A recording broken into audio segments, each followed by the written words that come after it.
What's up, y'all? It's Red. This is What's Blue Reviews, and today we'll be talking about One Piece chapter 1164. But first, I want to send some love out to everyone affected by the hurricane recently in Jamaica. It hit them pretty bad. It was a Cat 5. I was there a few months ago, have been for the last 2 or 3 years or so, and definitely plan on going next year. Hopefully there's a thing or two I can do to help. And yeah, man, just nothing but love for Jamaica right now, because we know they could use it. Moving on, we start things off with the cover page. It's just Perona chasing a rabbit with a stopwatch. Real Alice in Wonderland vibes. A lot of folks started speculating that Oda's on Twitter now because of this. I assume it's either him or one of his assistants keeping up, so that way they're keeping us off our toes and we don't get any guesses right. I wouldn't put that past them. And then after that, we start the real chapter off with everyone reacting to Rocks being stabbed and being affected by Imu's dummy reverse.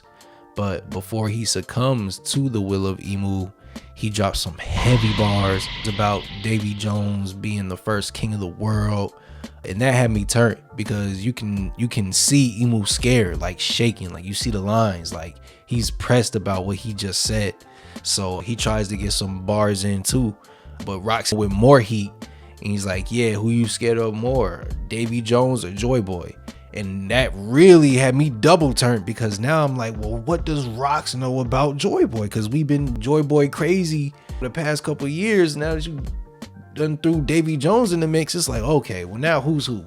Really had people guessing. People started to assume the D started what was for Davy the whole time. It just caused a real stir, and I can't wait to see where it goes. Then Imu tells Rocks he's planning on using the giants as the perfect soldiers, and that had Rocks pressed, because he's like, yo, nah, chill out, like Harold just wants peace. Imu ain't hearing none of that. He drops Rocks to the ground, and we see that he's under the influence. He's one of Imu's soldiers right now, and that's very unfortunate to see. That was real messed up.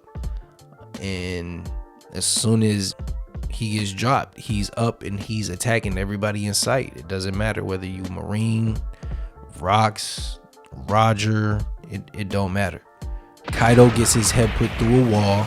Big Mom gets hit with a weave. She gets put through another wall. Nobody left but Whitebeard to step up. They clash so hard it broke the mountain, the whole left side of the mountain on the island. It's just a valley now. It's no longer God Valley. It's just a valley. That's what we on now. A lot of people were assuming Rocks was the one who put the split in the island a couple chapters ago, but that was just like one part of it. This was crazy, bro. I'm really trying to keep it contained and not say too much of what I'm not supposed to, but dog, that was crazy.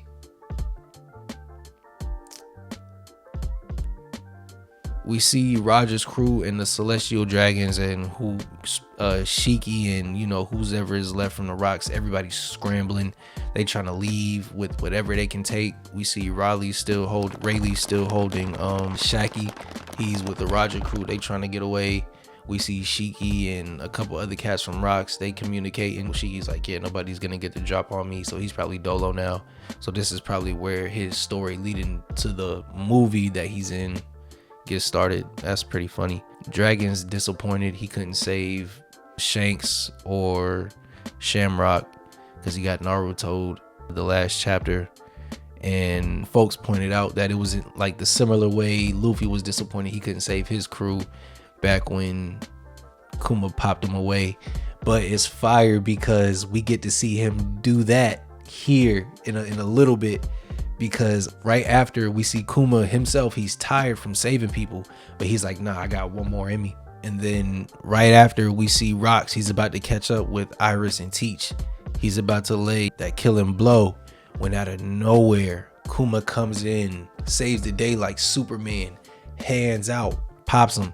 They out of there, and right before his sword lands on him, he's out of there. And for some reason, Imu, who knew where Iris and Teach were, doesn't know that they weren't killed for some reason. I don't know how that works, but if you saw where they were, how would you not know they didn't get killed? I guess he just wasn't paying attention. But yeah, that's what it is right now. I cannot wait to see that animated. I can't wait for the anime onlys to see that. That is gonna be wild.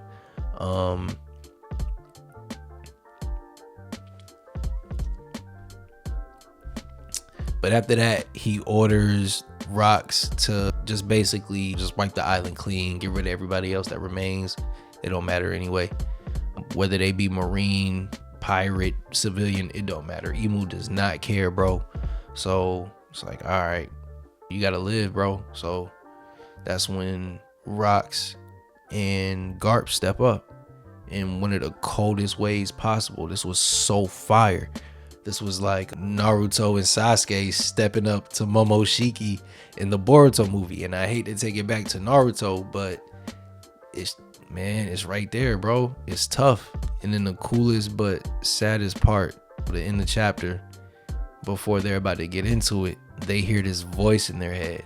And we see it's Rocks with tears in his eyes, pleading for Garp and Roger to take him out. And it was sad, man. At that point, like all the hype just went away. All the anime, it was just like, yeah, at that point it just all went away, and it just felt like watching one of your homies asking you to do something like that. And it was really sad, man.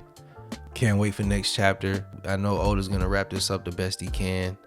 I'm glad he's back to doing his thing. I'm running out of time on the camera. Y'all be safe. Y'all drink some water. Stay bundled up. Put some money to the side. Go for a walk as soon as you can. Love you peoples. I'm out. See y'all next time. Peace.